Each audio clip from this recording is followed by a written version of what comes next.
You're on.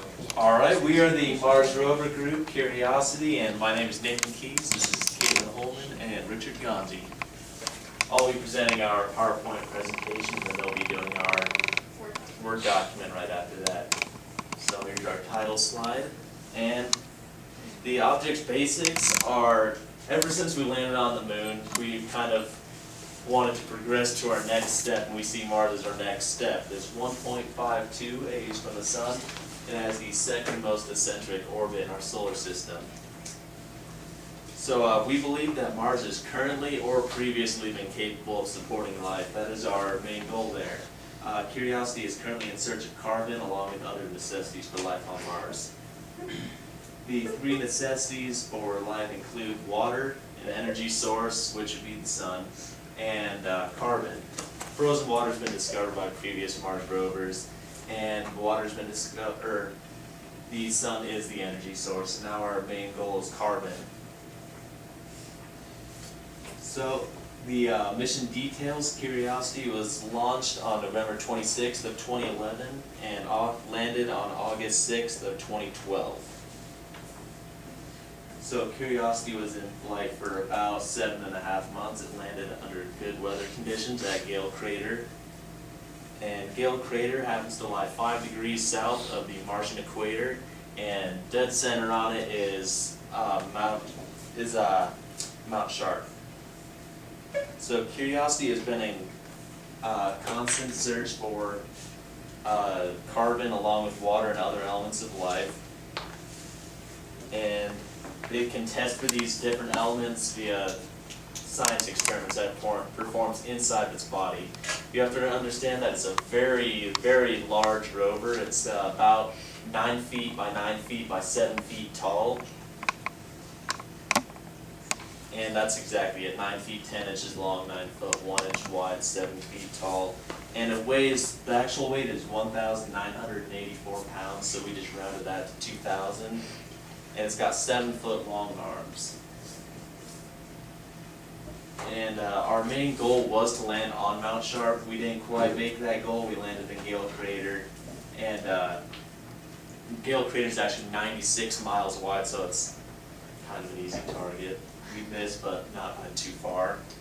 I'll say later on, once I get to the presentation, now that we landed on Gale Crater, we're making our way to Mount Sharp right now, and we just reported on 9/11 of this year, so not too long ago, like a week or so ago, that it just got to the base of it.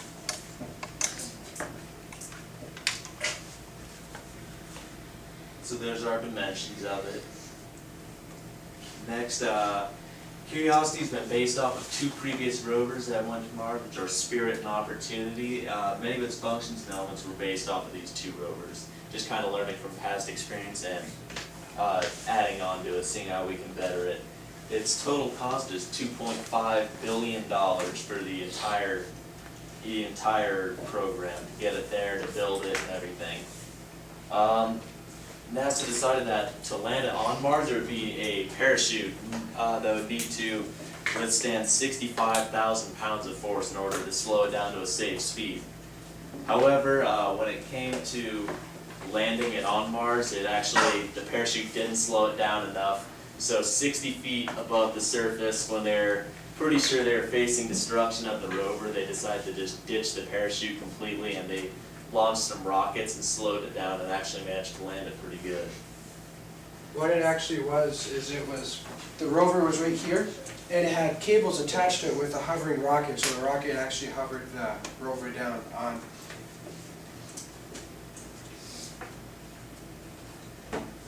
So the entire thing cost $2.5 billion. Upon it, the parachute not working, they did use the rockets, like he was saying. And results that we've obtained in early 2013, Curiosity found sulfur, nitrogen, hydrogen, oxygen, phosphorus, and carbon, all in a sample of dust that they found. All these elements are building blocks, the most important of them being carbon. That's their main goal they've been trying to find. And although there are elements of life, they're not necessarily supporting that there has been life. So now the next thing is finding out exactly how much carbon there is on Mars versus how much is necessary to support a mass amount of life. So if we keep going on, then we have a diagram of it here. You can see it's actually got a chemical cam, and that's kind of a laser that can, without having to take the time to do all their experiments inside the body, they can identify various elements from the chem. It's got 6 wheels, each one is 20 inches in diameter and is self-propelled, each one has its own engine, gives it better off-road capabilities, and along with that it's nuclear powered.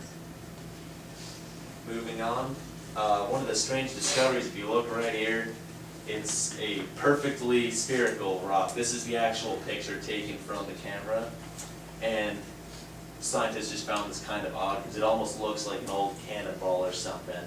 Generally, perfectly spherical objects like that are not formed in nature, so it's kind of interesting that they would find that.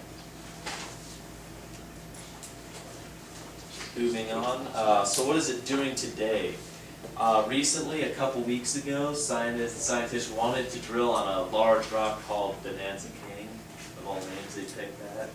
But they determined it wasn't stable enough. They have to take a lot of precautions in determining exactly what they can and cannot go on with this giant 1,984-pound machine. Because if it does fall, then they're done. It breaks, it breaks. There's no fixing it up there. So if we had an unlimited amount of money, we would want to send people along with equipment. We thought maybe around 5 to 10 people on a mission up there and see if we could build some sort of biosphere type thing for living conditions on Mars. And should they survive, let's say maybe 2 weeks, we would be sending about 5 to 10 more people. And of course, that's if we had an unlimited amount of money. That would be very expensive to do. Moving on, we just have our works site, our 3-page resources, as well as our online resources.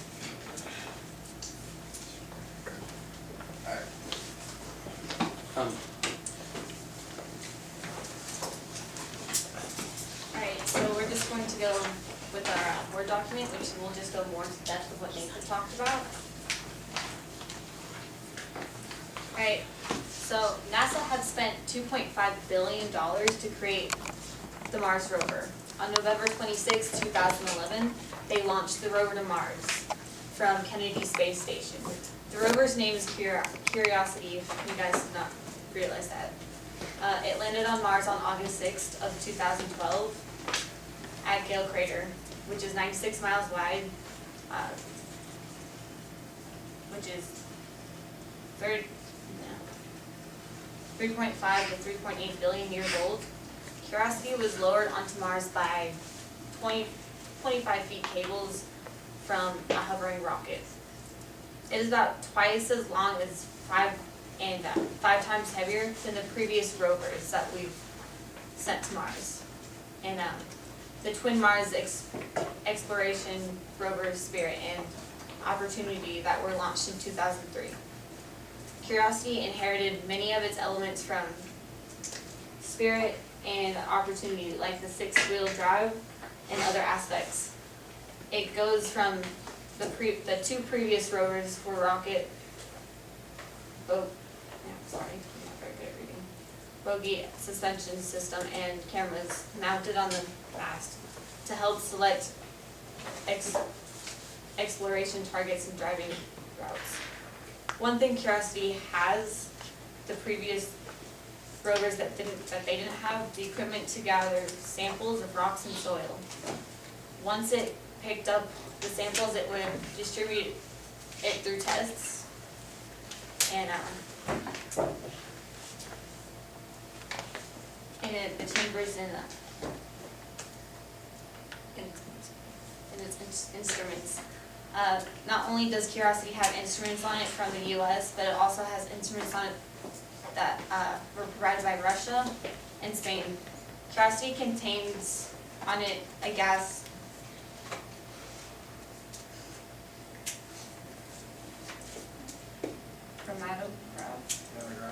space mass spectrometer and a tunnel laser spectrometer with combined capability to identify a wide range of carbon containing compounds to determine the ratios of different isotopes of key elements. NASA jets Propulsion Laboratory designed the rover to go over obstacles 20 inches high and travel 200 meters in a day on the Martian terrain. Its electrical power is powered by the U.S. Department of Energy radioisotope power generated. A multi-mission thermoelectric generator makes electricity from the heat of plutonium-238 radioactive decay. This power supply will give the mission an operating lifespan of about a full Mars year, 687 Earth days or more. When Curiosity launched, the generator used 110 watts of electrical power to operate its instruments. To keep the instruments from freezing over in warm space, fluids heated by the generator are ran throughout the rover. By using radio relays with the Mars orbiter, we can communicate with Curiosity from the deep space amphibs on Earth. Ice crystals have been found on the red planet. So just to summarize what Cadet Holman just said, the U.S. Department of Energy has a radioisotope generator that is actually what is powering the rover right now. That's how it gets all its electricity, that's how it moves and such. Another thing the rover is studying is the climate and the geographical figures of Mars. So it's not just taking up samples, it's also studying its atmosphere. The planet itself is 1.5 AUs away, and its orbit is the second most eccentric, which means it has not a perfect circular orbit. It's kind of an odd orbit around the sun. I believe Jupiter is the first orbit, the first most eccentric orbit. Don't quote me on that though.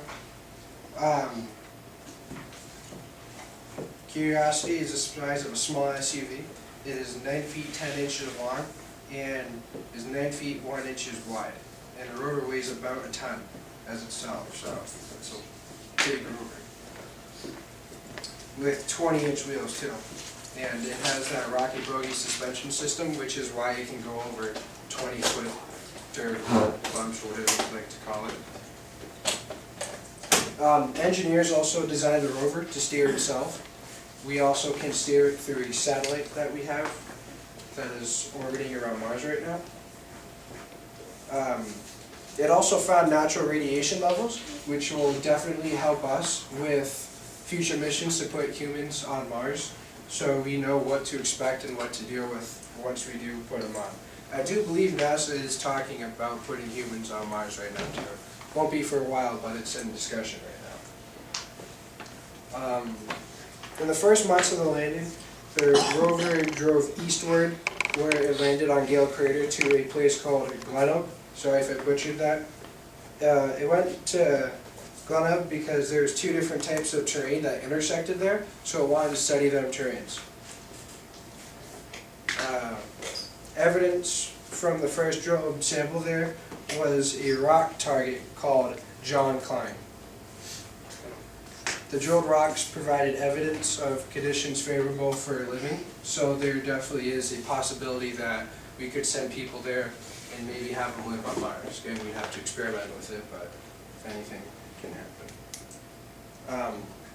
The plan is to find further evidence on how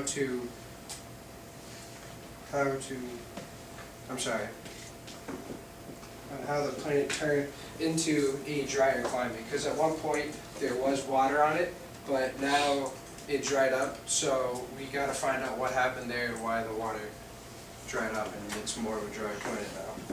Another area Curiosity explored was Yellowknife Bay.